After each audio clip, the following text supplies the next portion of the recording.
સુરતના અમરોલી પોલીસે કોસાડ આવાસ H2 ખાતે સરપ્રાઇઝ કોમ્બિંગ હાથ ધર્યું હતું, જ્યાં 39 જેટલા લોકો ગુનાહિતમાં પકડાયા હતા। સુરતના અમરોલી વિસ્તારમાં પોલીસ દ્વારા કોમ્બિંગ હાથ ધરવામાં આવ્યું હતું। અમરોલી કોસાડ આવાસ H2 ખાતે પોલીસ દ્વારા કોમ્બિંગ કરાયું હતું।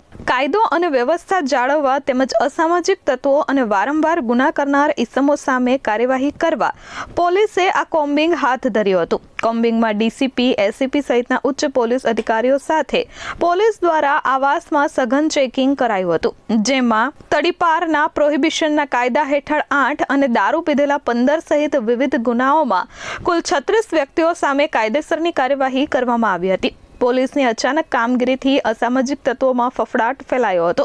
જોકે પોલીસે જણાવ્યું હતું કે અસામાજિક તત્વો પર લગામ લગાવવા અને કાયદો વ્યવસ્થા જળવાઈ રહે તે હેતુથી આ કામગીરી કરવામાં આવી છે અને આગામી દિવસોમાં પણ આ કામગીરી ચાલુ રહેશે।